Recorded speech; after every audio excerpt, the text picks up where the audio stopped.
Good evening, everyone. We're going to go ahead and start the Cleveland City Schools Board of Education. It's 5:30, and we consider this meeting open. We have Lily Hakes with us today. She's our student representative, and you'll hear more from her later on in the meeting.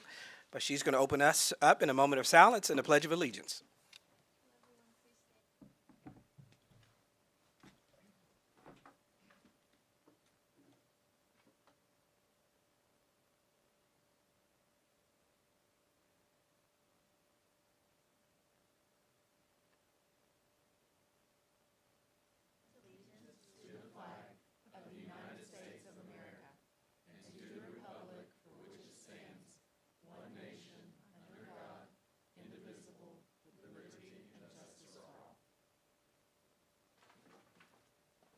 Thank you, Ms. Hakes.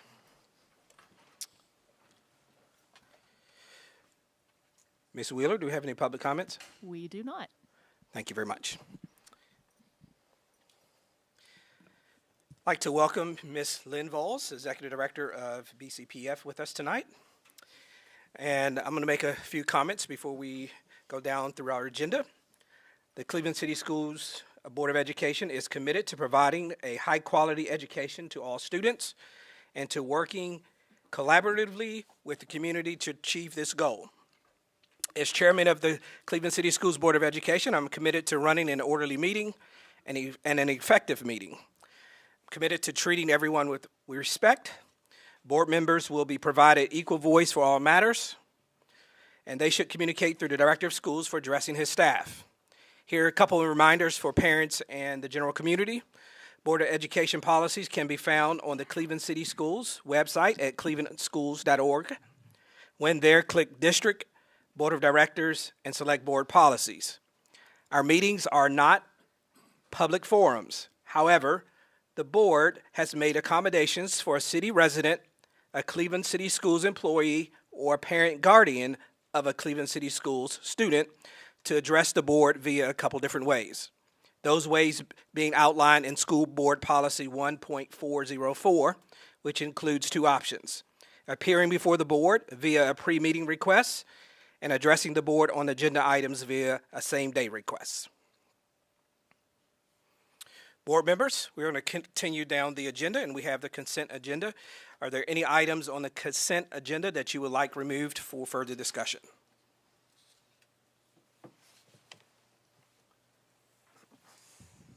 Board members, I'd like to entertain a motion to proceed or to offer the consent agenda with the first motion. Do we have one?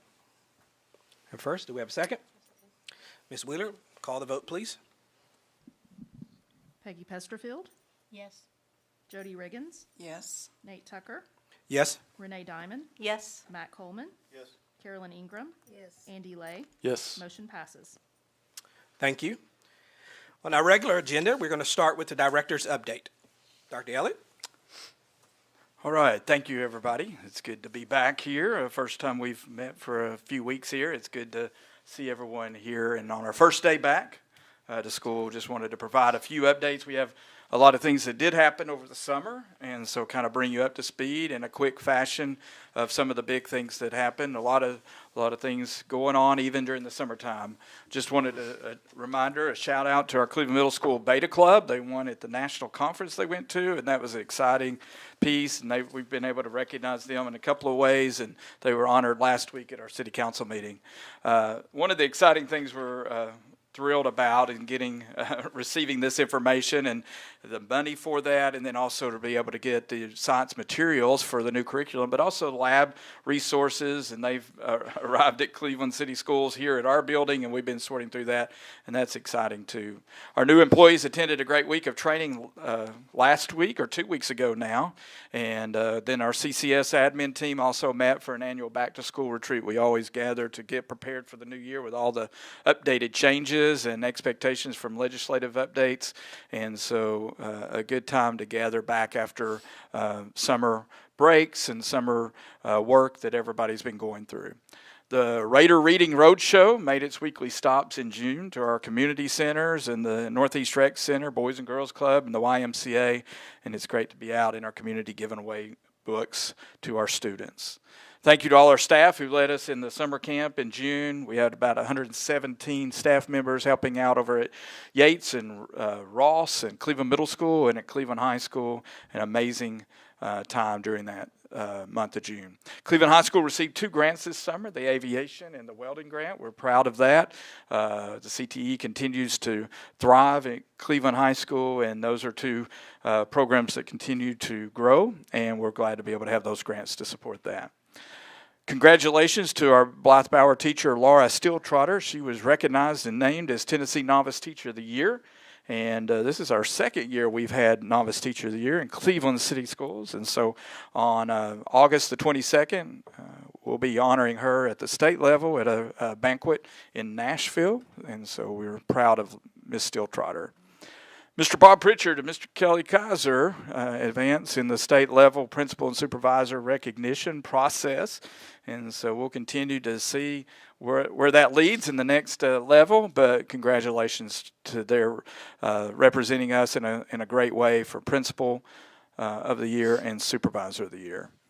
And we did have one administrative change this summer, and Dr. Alicia Carr's transitioned from our offices to full-time assistant principal over at Arnold Memorial Elementary. And so they welcomed her in a great fashion, as the Arnold family does, and she started her full day back with students today. Just a few other highlights that happened with board specific. The ad hoc committee met on the new schools back in July and reviewed plans for the future of a school, and we'll talk more about that in just a minute. TSBA Law Summit, our board attended that in Gatlinburg and found out all about legislative updates and along with other aspects related to school boards, and so that was a good event on that Friday the 18th and the 19th. And then July the 28th, we kicked off convocation.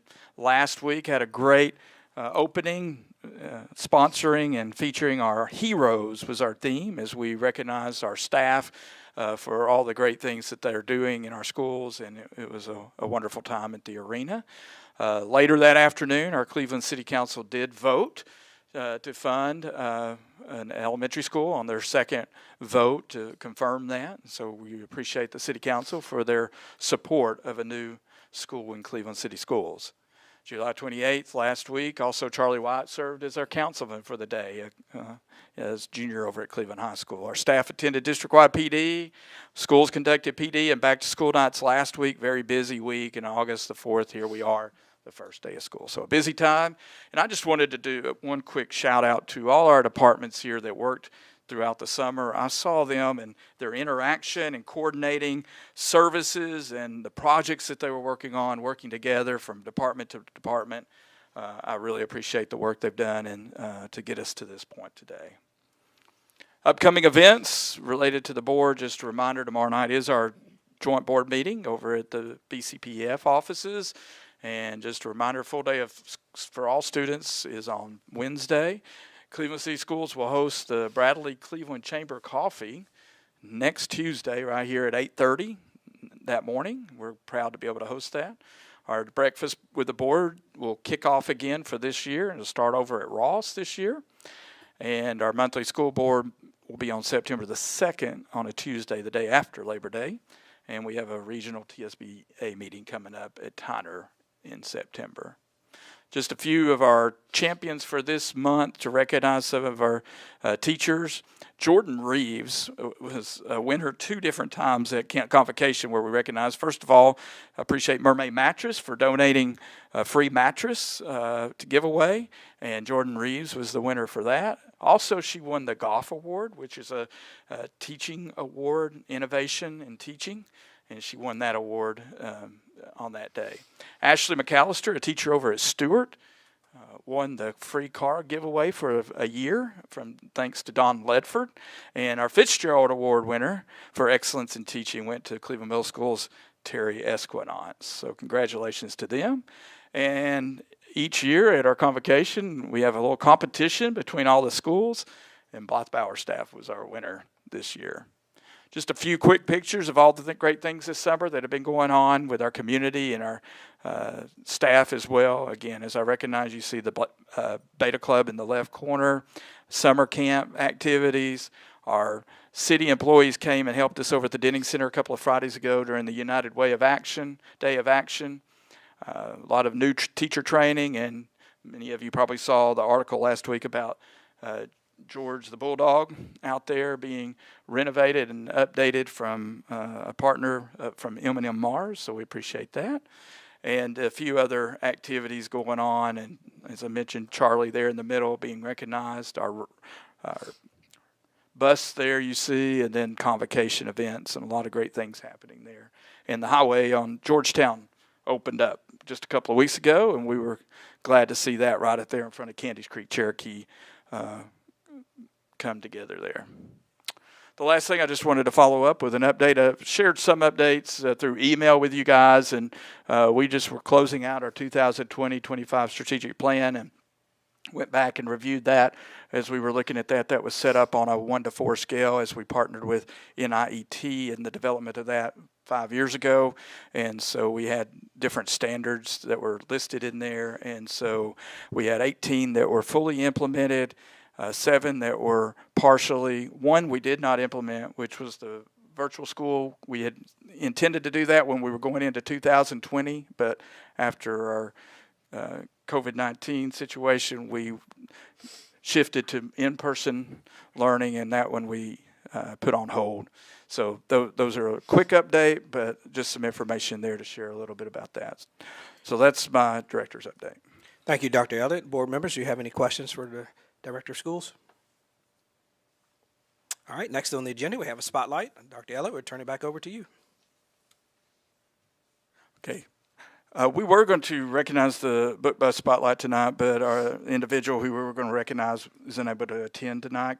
Talked to him this afternoon, so we will continue on with our agenda. Thank you, sir. All right, next on the agenda, we have first and final reading of policies, and I believe Jody's going to lead us through those, and we're going to list those individually and then give you an opportunity to discuss it, and then we will vote on it collectively at the end. Okay.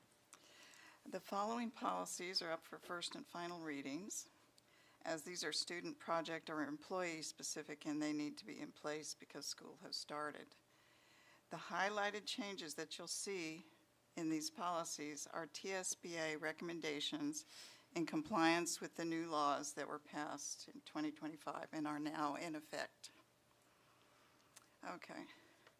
3.202 is emergency preparedness, and this policy has to do with the number of drills that are required at the schools. These requirements are by the state. These are for students and employees. Are there any questions or concerns?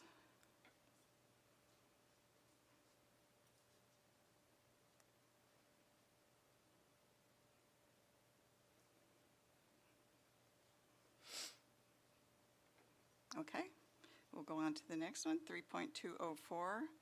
This one is about the threat assessment team, and the change involves the reporting section.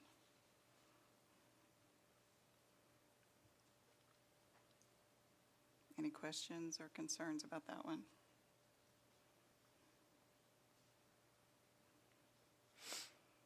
Okay, we'll go on to 4.406. This is use of the internet. The changes here involve safety measures, keeping our students safe. Any questions or concerns on that one?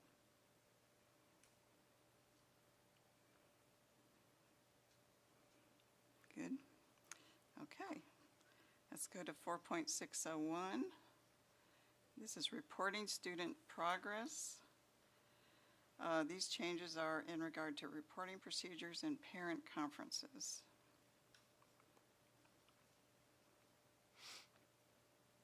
Do we have any questions or concerns or anything that needs further explanation?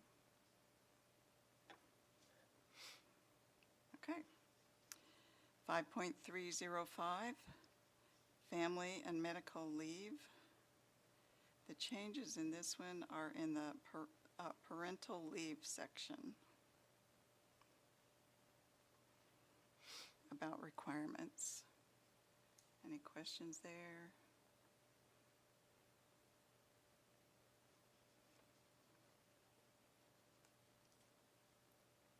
Good. Okay, 5.701, substitute teachers. There's a small change here. If a teacher is absent for 30 days, the substitute must be certified in the discipline that's being taught. Anybody have any questions there? Okay. 6.303. This policy is on questioning students and searches. Interrogation has been changed to questioning, and the section on searches has been clarified why a search can be done and who can do a search.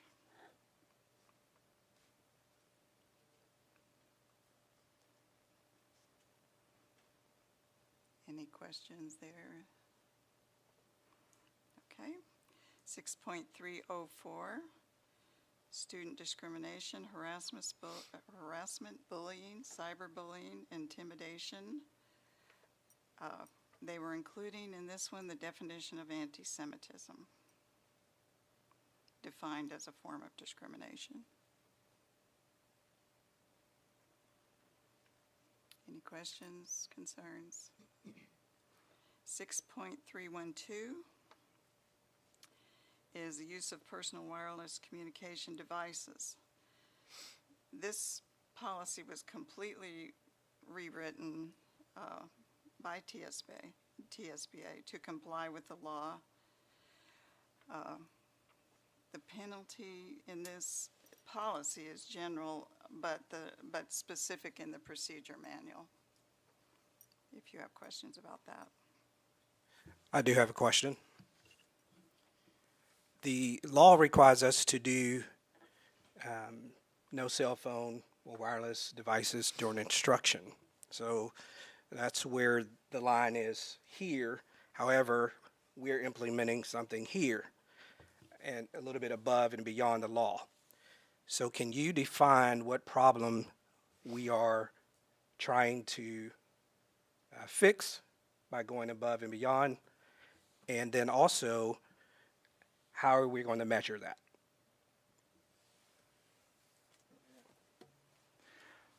Yeah, I think going above and beyond what we've heard is feedback from our staff and from a lot of our families, and there's several areas that we can focus on and how we can define that, and as we look moving forward. First, if you look at the academics area, student engagement and instructional practices is our goal to increase the engagement of that. We believe that will be the case, but we'll be watching that as we look at test results, but also the active engagement in the classroom, and so we'll be monitoring that and looking at information regarding that.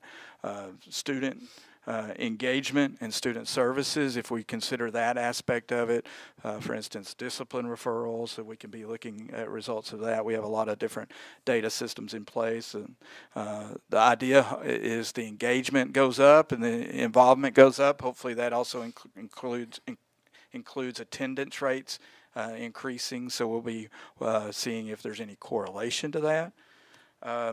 Also, one of the aspects of it I think we can also look at is talk with our teachers, get feedback as the year goes, and gather information how that is happening, and have anecdotal information from our teachers, and also just open communication throughout the year to hear feedback from families. What kind of engagement, what kind of comments are you hearing from there? So we want to be engaged and seeing some processes there. And so as we were talking to kind of pull that all together, as we were reviewing that and looking at the data, we really want our students to be engaged in the instruction throughout the day and involved in interaction with their students that they're around each day. So that's the difference as we make that adjustment. And that big adjustment obviously is going to be more at the high school. The middle school had something very similar to what's already being implemented, and they had already had that implemented. Thank you, sir. Just to follow up, I would like to explore an option for having a report provided to us annually during the month of June at that June board meeting. And I know that some of this is tied to the state numbers that are provided. So if they're not provided by that time, the next available board meeting that includes the effectiveness, a report on the effectiveness of this policy. I am in favor of the policy, but because we are going above and beyond, I want to make sure that that is in the best interest of our constituents, not only the students, but also the teachers. And the best way to determine that is to hear from them. Dr. Elliott, what kind of response have we had from the parents thus far?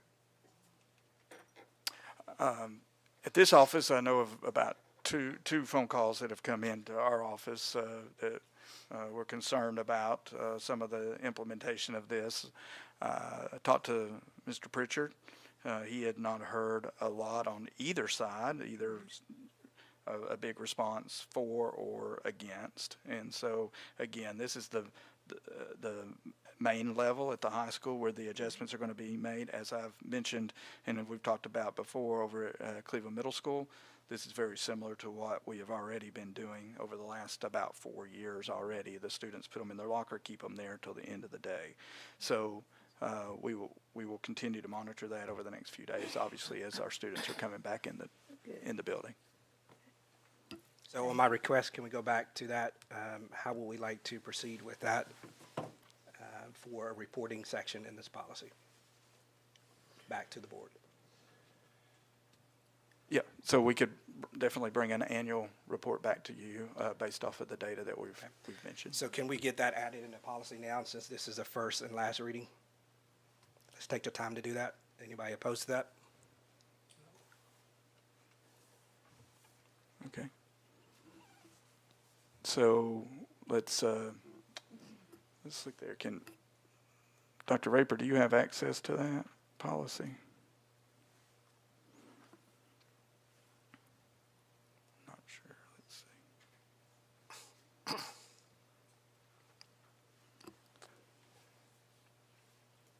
So, does anyone have a statement of how you would like to word that and make that as a addition? I would think just a reporting section that includes the director of schools will report to the Board of Education during the month of June the effectiveness of this policy. Okay. And you will report on those parameters that you mentioned earlier. Okay.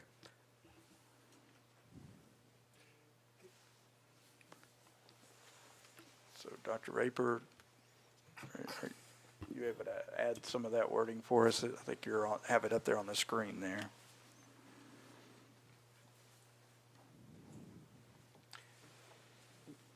With this being the first year we've done this, do we want to do something sooner than a year? Maybe have a preliminary something in 6 months that says this has met the initial criteria for why we wanted to implement it.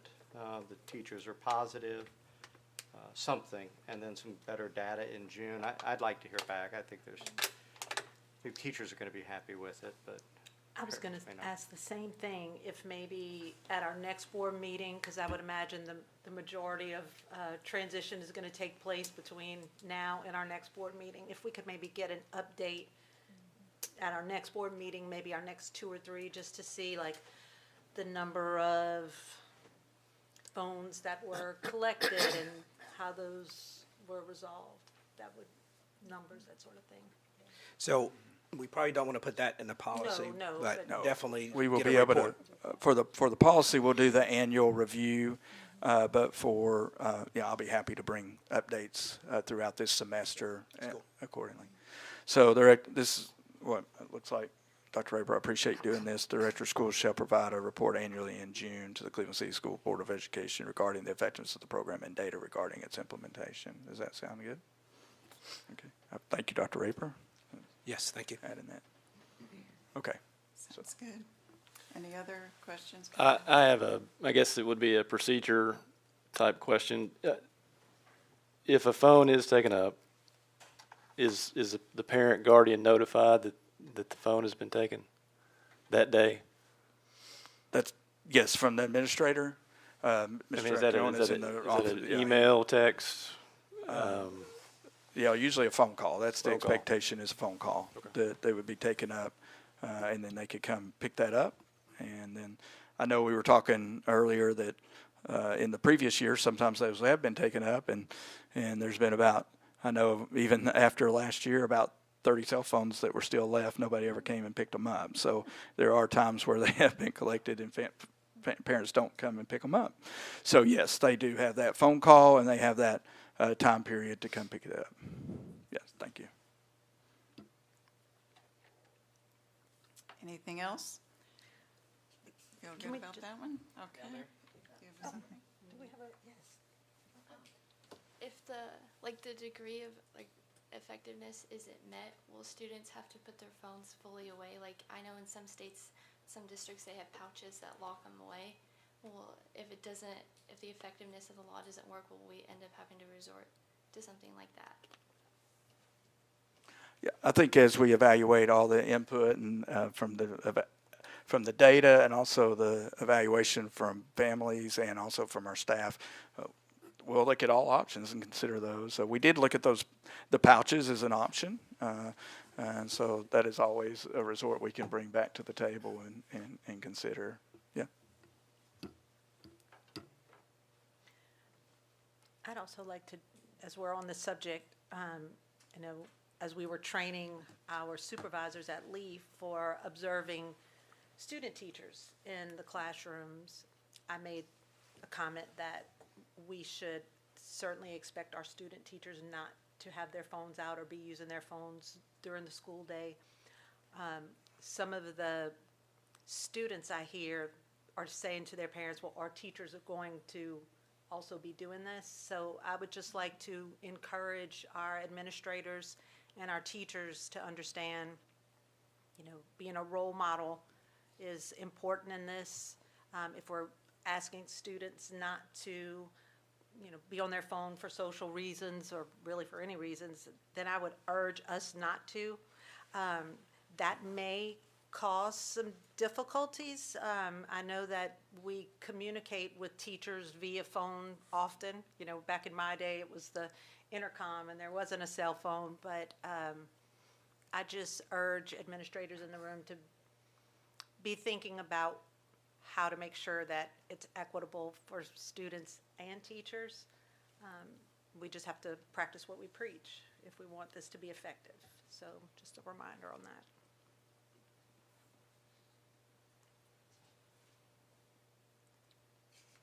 Okay. All right, let's go on to 6.600. This is about student records.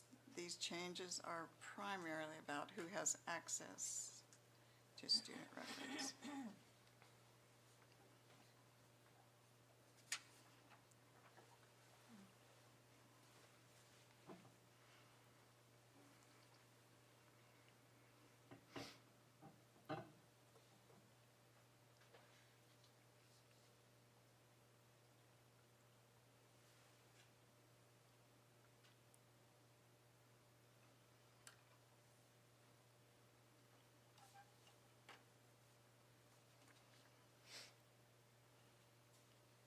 Any questions, concerns? I don't have any questions about this, but we skipped 6.411. We skipped.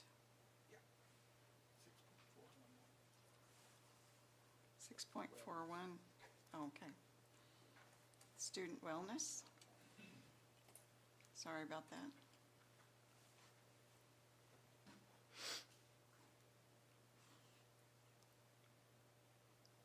Going up, let's see. Fundraising.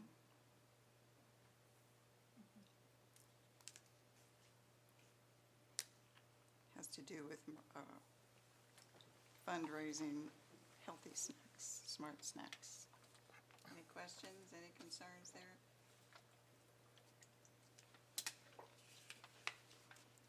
Okay, I would like to make a motion to approve the first and second readings of these policies. All right, board members, we've got a motion to approve first and second, or first and final reading of the policies as presented on the agenda, and we have a second by Ms. Pesterfield. I'd like to call the vote. Jody Riggins, Yes. Nate Tucker, Yes. Renee Diamond, Yes. Matt Coleman, Yes. Carolyn Ingram, Yes. Andy Lay, Yes. Peggy Pesterfield. Yes. Motion passes. Thank you.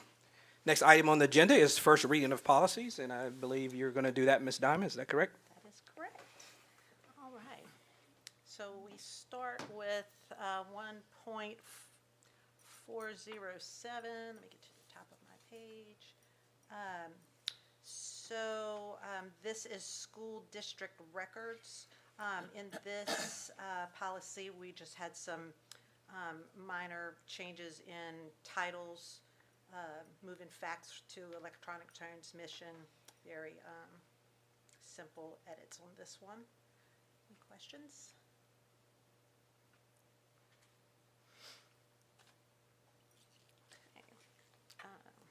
So the next few policies, 1.901, 1.903, 1.905, and 1.906 are all related to charters.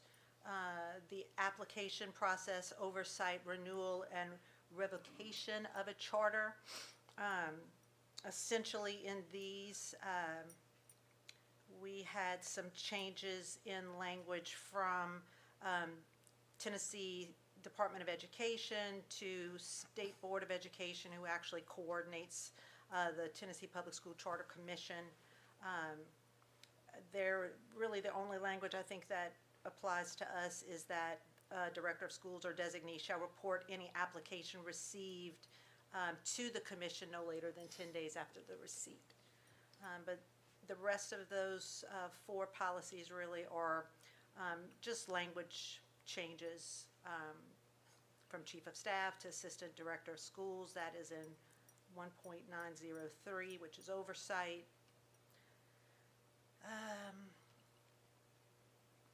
Really same thing with 1.905, changing the authorizing body again from the Tennessee Department of Education to the State Board. Again, this 10-day window of communication, any charter action here locally.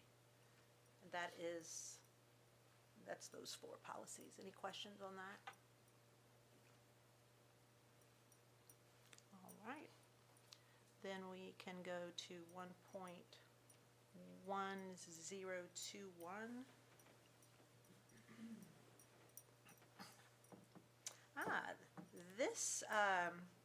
This is a new policy that allows or authorizes districts to allow the participation of a student representative to the board, a practice that we have been doing at least since I've gotten here.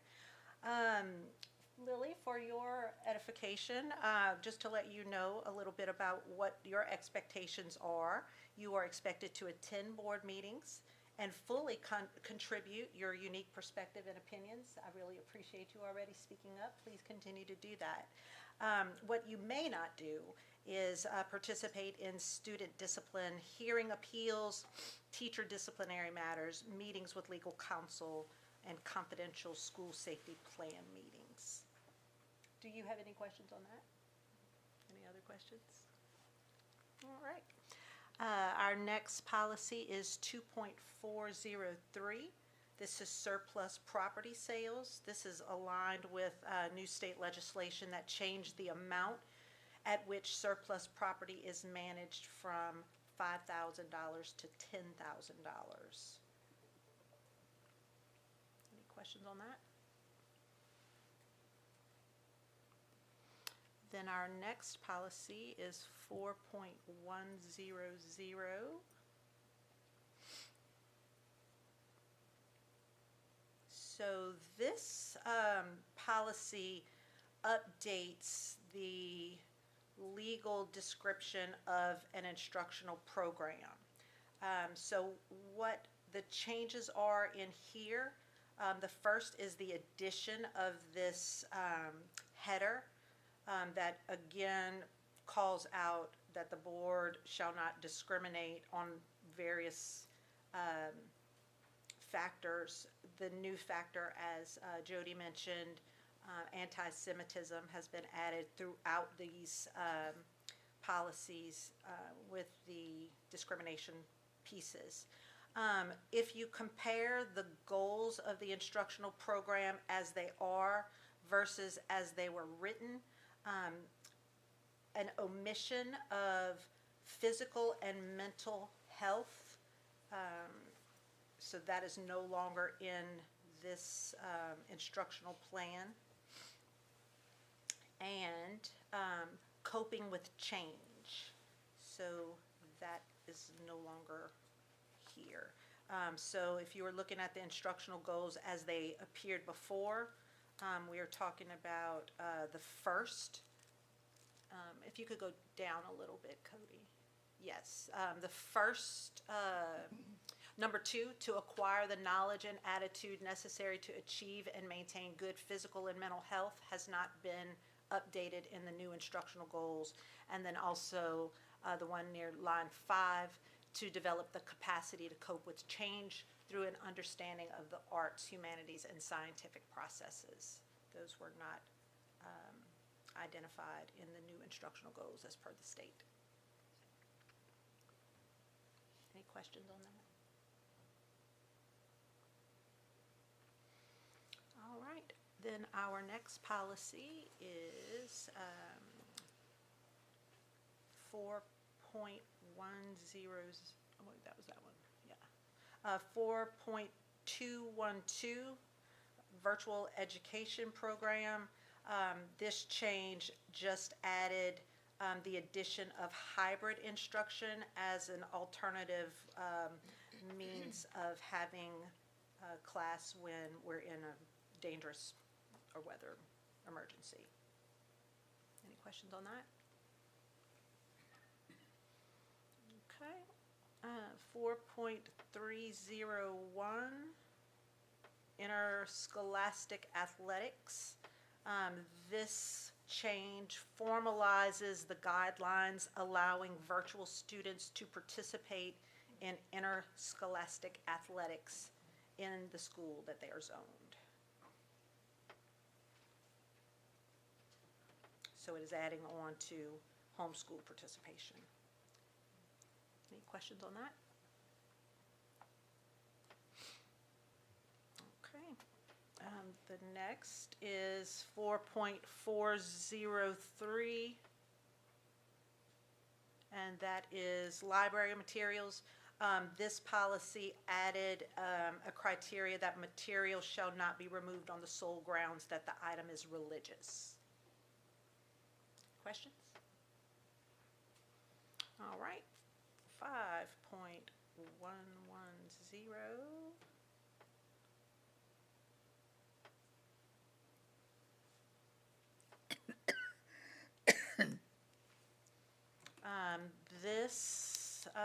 This policy is compensation guides and contracts.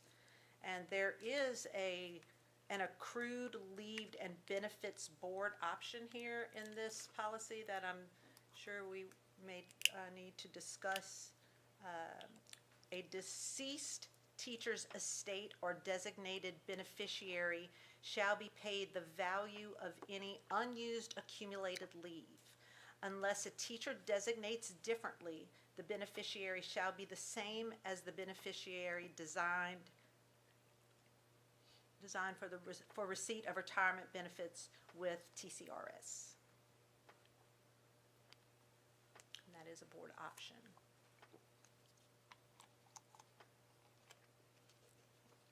Any discussion or questions on that? Okay. And then 5119, this policy really encapsulates what we learned at the legal conference about employment of retirees and what those stipulations should be, the guidelines and the guardrails that we were told about at the conference. Any questions on this? Just for clarification's sake, this is the model policy from This is the TSB, model right? policy. Okay.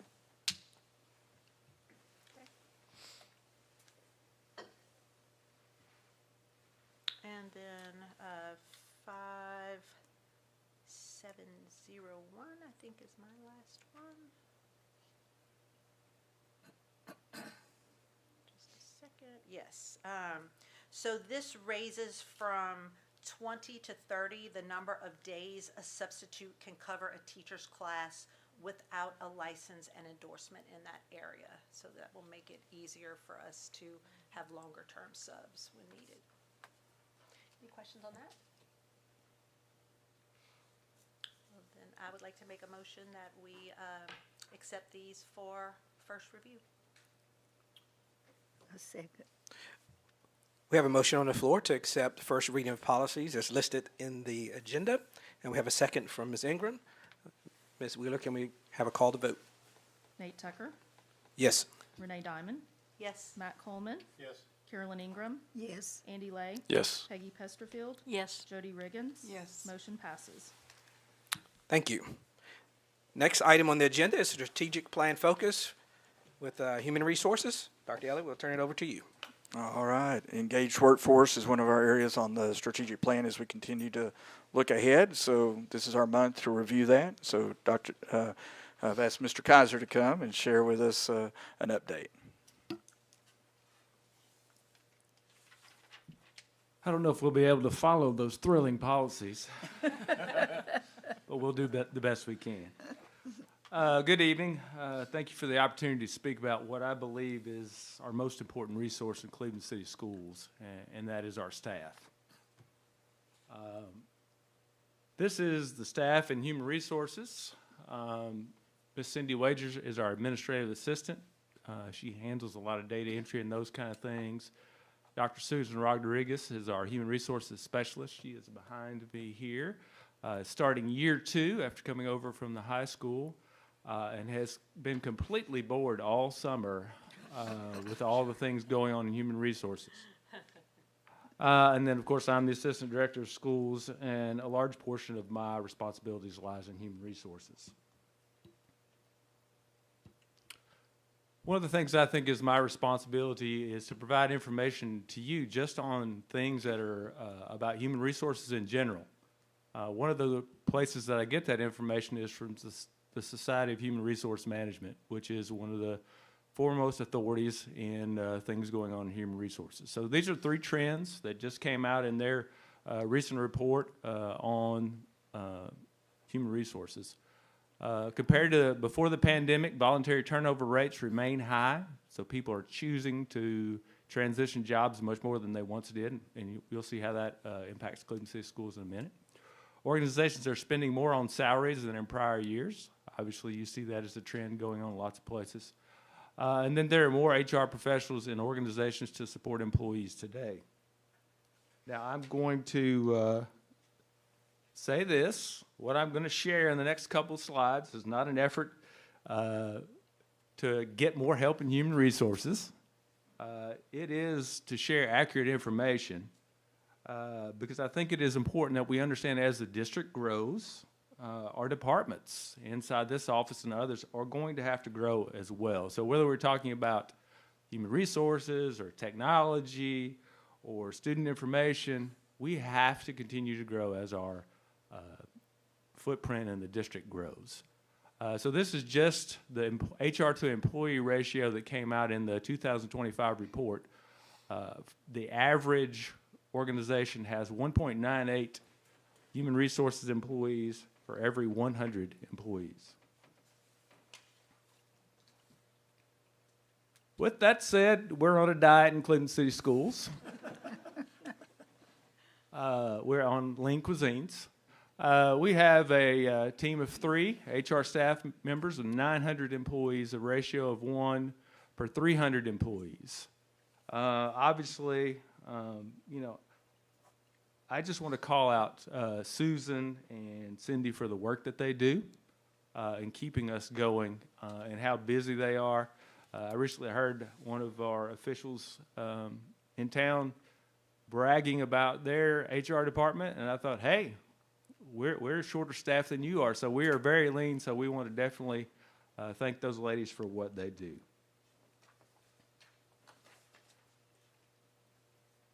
This is a live look at Dr. Rodriguez at 4 o'clock on any given day.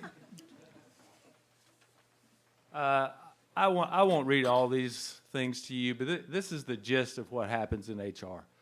This along with lots of other things. There are lots of things that happen behind the scenes in the school business that most people don't know about. There are things that happen in HR sometimes that we don't want everybody to know about. That's the nature of the beast, and if we're doing our job well, that means that things run smoothly for our staff in all areas. So I just wanted to kind of give you a view of things that are going on. Remember that we're an extremely large employer, and that not only are we working in, we're not just making M&Ms, for example, M&Ms and Twix. We're running a kitchen. They're feeding a lot of people every day. We're running a transportation service. They're transporting a lot of folks safely every day. There's a lot going on in Cleveland City Schools that require the best and brightest staff. So we want to be proud of that. Next thing I want to do is I want to thank you as a school board for this wonderful facility that we're setting in tonight. It's been a game changer for us as a school system. It has given us the ability to bring everybody in one place and train or meet or get together, and that's not something that we've had in the past. This was our first year of having new employee orientation at the ESC. To bring all 60 people into this building and not have to go out to someone's school or inconvenience a principal, they got to come here. And I heard comments over and over from people that we were bringing on board about how nice this was, how it set the tone for the school district. We have a few people who are coming back to us, and I'll talk about them in a little bit, from having been employed in the past, but their comments were the same. What a great tone setter for the district. So let me say thank you. Let me say that it does make a difference, and this building has been well worth what it's taken for us to get it up and going. So what has happened this summer? Summer workforce update. So we completed 228 personnel transactions this summer. I realize I've been counting those wrong for the last couple of years. There's a transaction going out and a transaction coming in, so I had to double my numbers. We have 62 new employees. You notice I said sort of, because one of the things that I was proud of this summer is we have some folks that are coming back to us that left in good standing, but have chosen to come back and work for Cleveland City Schools because either the reason they left to take care of grandkids, they've now gone to school and now they're coming back to work for us. That tells me that we're doing some things right if those employees want to come back and be a part of Cleveland City Schools when they have options. We have 38 new certified employees and 24 new classified employees. We have 3 spots that remain unfilled that we're working on. That is school psychologist. We have a special ed spot, as you're aware of. And then we have the tab teacher spot that we're working on filling. Just some statistics.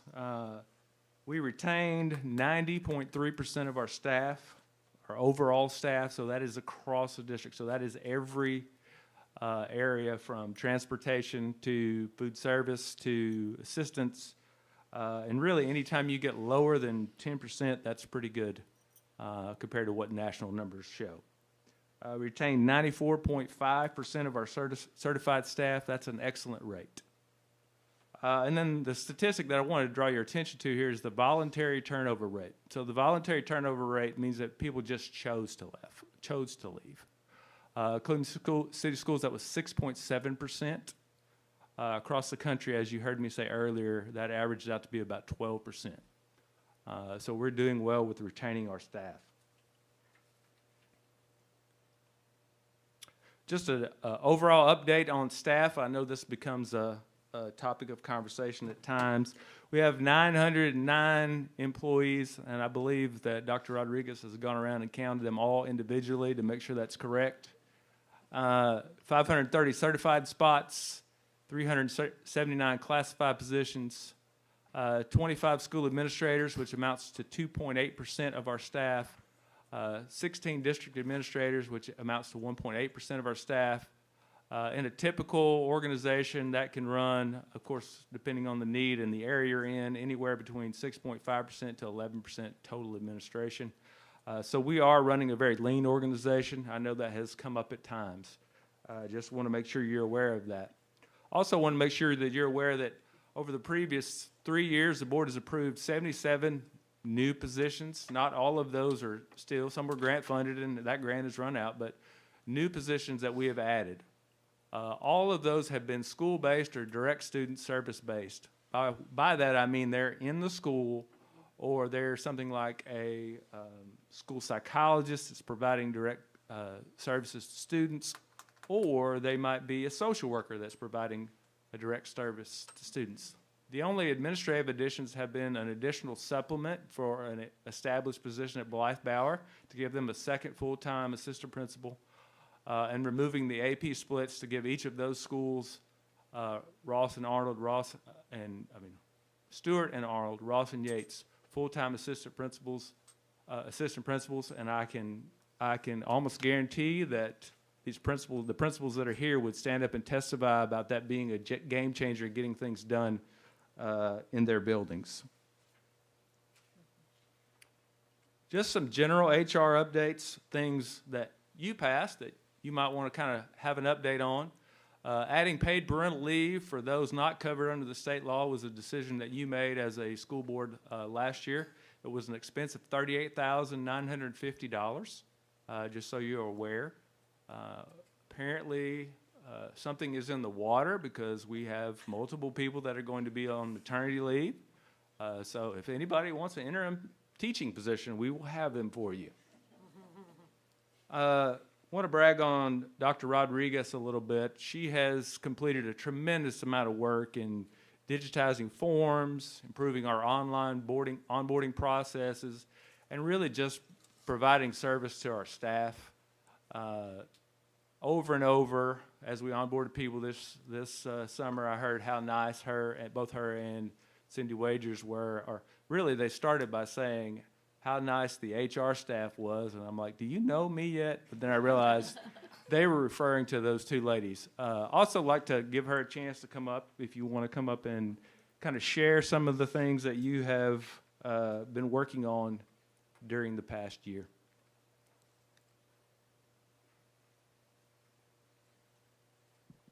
Even in my heels, I'm significantly shorter. Over the past year, we have in our department undergone several meaningful changes, or we'd like to believe they're meaningful. As Mr. Kaiser mentioned earlier, the average HR staff is 1 to 100 employees.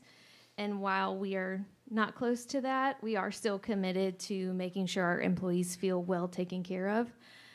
In HR, it's often the first point of contact when employees are going through periods of transition, uncertainty, or even personal challenge. So that could include starting a new position, taking a leave for a major life event or that of a family member, or navigating just unfamiliar processes. So we recognize that these moments can be emotionally charged for the employee and sometimes confusing. So our goal is to be a reliable, compassionate starting point for them to help navigate these times. And we want them to feel supported, informed, and not alone. So with that in mind, some of the things that we have done, and I won't go into great detail, is that we've streamlined onboarding, including the completion of the stack of forms that we used to hand new employees about that thick. They can now complete online, at home, in conference with their family members to make the right decisions in terms of insurance and things like that. We have enhanced communication between our department, new hires, and hopefully our schools. I hope the principals would say that this evening.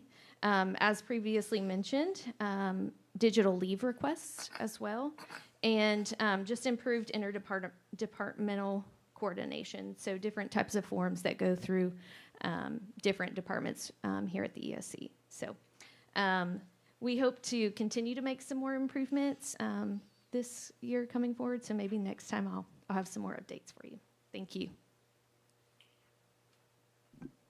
So as she said, we continue to look for ways to modernize and upgrade our existing practices to make them more efficient and convenient for our staff without increasing spending. We started out as a school, and school is not always as efficient as business, so we want to continue to improve in that area. This is our current engaged workforce strategic plan goal from the new one, from the new updated strategic plan.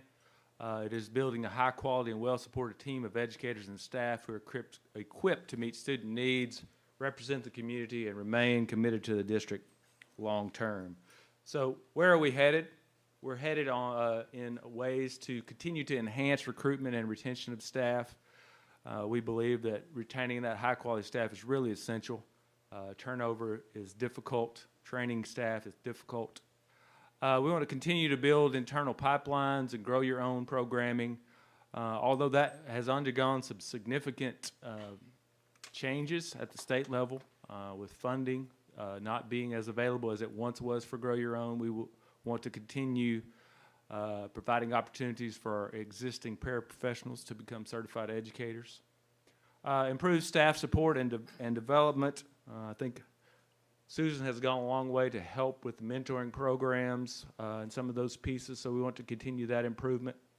And then to continue to strengthen the culture and core values of the district. One of the things that we give these presentations and nobody says, well, what can the board do? So I will give you what the board can do. Continue prioritizing staff salaries and benefits in your budget cycles. That is something that this board has been very willing to do. Guys, I think it is essential. It is essential for us to stay at the top because staying at the top allows us to hire the best. Continuing investing in staff support and development. Those little things go a long way. And then continue prioritizing items that impact student needs. Now, I know that's what we're about, but being aware of the needs of our students helps our teachers as well. So, for example, we're opening Barber's Market. That is being aware of the needs of our students. Most people don't realize that in Cleveland City Schools, 33% or a third of our kids are on state assistance. Many people don't realize that food insecurity affects 20% of our kids in this county, probably even higher in Cleveland City Schools. So being aware of those needs that impact our kids, but as a result can impact our teachers as well. Very important. Remain committed to culture. You've heard me talk about this before. This is our portrait of a graduate that we have turned around and said we can't produce graduates that can handle these things or that can do these things unless we have staff that can do these things. Staff that have character, that think critically, that are creative, that are collaborative, and that communicate well. So we want to continue to make sure we have these components of a championship culture in place, credible leaders, a vision for where we're going, core values and standards of behavior, committed and unified team members, and aligned systems, which is a lot of the work that Dr. Rodriguez is talking about that allows these things to take place. My personal goal is to contribute to an environment where our employees feel energized, engaged, and enabled in the work that they do. I really believe that's essential. None of us can accomplish all the work that has to be done in Cleveland City Schools alone. We've got to be energized, engaged, and enabled. And that's essential because that allows moments like this one to take place. This was a 5th grade night at Stewart Elementary School. They were nominees, I guess you would say, or finalists for the Principal's Award. And this was just a moment I think just of genuine joy in celebrating the other student. Energized, engaged, and enabled employees create kids that care about lots of things. And kids that care can change the world. So we have to remember how this trickles down from this board office all the way down, every position trickles down to our kids. When we energize, engage, enable our employees, we get moments like this one. And I'll close with a great school system starts with amazing employees. You know, my philosophy is work hard, have fun, and make a difference. And we have 909 people that are attempting to do that each and every day. Board, any questions? Yes. Yes. Question. It is true that the 909 employees that you have listed on the slide does not include the janitorial staff. Is that correct? Does not include janitorial staff nor substitutes. Okay. Those are contracted employees. And you may not know this, but I'm going to ask the question anyway. And if you don't, that's okay. Sure. When was the last time that we created a new position in the district administrative staff? Has it been more than 2 years? Yes. Okay. So the follow-up question is, you know, we got approved for a new school, and obviously that load is going to be impacting the HR staff. So what are the plans? You don't have to answer that right now, but if there are plans coming, we would definitely want to, look at that for budgetary purposes in the future, because immediately we hope to build a second elementary school. Absolutely. Yep. And then we have experience with that process with Candies Creek. So we were here, and it is, yes, it's quite a bit, but it will be quite a bit across the board. It'll impact every area of this office as we do rezoning and all those kind of things. Off the top of my head, the last position that I remember was Chief of Staff. That was a position that was created. Yeah. That's the last position that I remember, and that, of course, that position is. Do you remember what year that was? You should know. I should know You this were one. the So Chief of Staff. I think it's 2021. 21, I believe. So That's 4 2021. years ago. Yeah, Yeah, if I remember right. that's correct. Thank you. Any other questions? Thank you for what you do, Kelly. Thank you. We appreciate it. Thank you, Mr. Kaiser.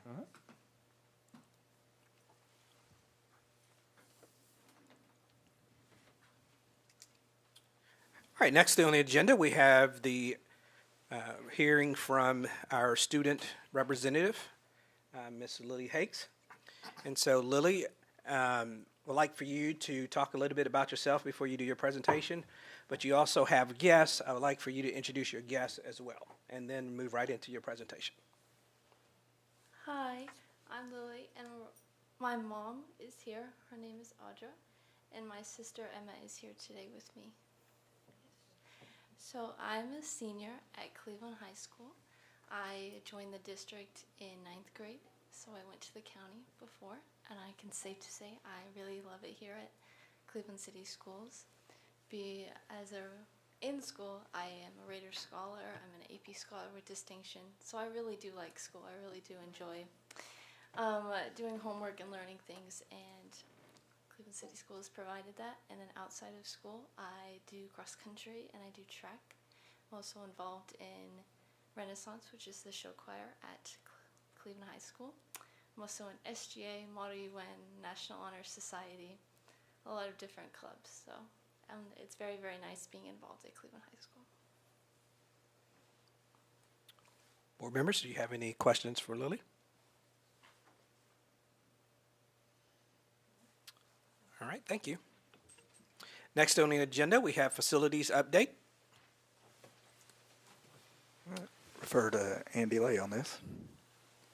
I'm going to turn it over to Mr. Hal Taylor for an update. Good evening. I just have two things tonight to kind of update you on. We've I sent you received the sheet earlier, should have on the spreadsheet that has all the projects on it, but we have two projects that we'll need to address. One is we have a special ed class at CHS that y'all voted on last year. We have had a meeting at 4 o'clock today that should be going to bid. We hope to do demolition have it in place, have the contract in place, and do demolition for that classroom over fall break, because it will be noisy, so it would be disruptive. And then after fall break, be in a position to start rebuilding while we are in school at the same time. So those are, that's where we are with that particular SPED classroom. It's a specialty type of room that has some facilities that are geared towards the students that will be in that particular area. So our engineers and our architect met today, and we were on a Zoom meeting, and I think we're ready to move forward with that and keep that moving at this point to where it'll be done sometime, early or late winter, sometime after the holidays, hopefully. And then secondly is the softball building, the batting cages that have locker rooms. The ESSER funds had put that project on hold till we found out where we were. Of course, with the funding freeze that occurred with that, we think we're now able to move forward with that. So I contacted Lewis Group, Doug Kaywood with Lewis Group, and they are back into finishing that design. I will probably bring you some final plans at the facilities meeting in August to be voted on in September for you to approve the final plans. And they'll be sending the contract over for Dr. Elliott next week to take a look at and go ahead and sign. So that's where we are with both of those projects. Hopefully now we'll be able to still get the softball complex built. Hopefully by the time the season begins, it's probably put us a little tight with having to put everything on hold for a few months, but hopefully we can still push it for that. And those are my two updates that I would have, if you have any questions. Anybody have any questions? Thank you, Mr. Taylor. Thank you, sir. Next on the agenda, we have the legislative updates, and we'll turn to Ms. Ingram for that. Things haven't really gotten started over in Nashville as far as the beginning of the school year, but I do want to remind everybody that we have our fall district meeting September the 11th at Tyner. I think it's Tyner High School. So I'll remind you again in September, but hope we can all attend that. Thank you, Ms. Ingram. That concludes the items on our agenda. I'd like to entertain a motion to adjourn this meeting. Is there a second? Second. All right, so it is 6:38, and we will consider this meeting adjourned.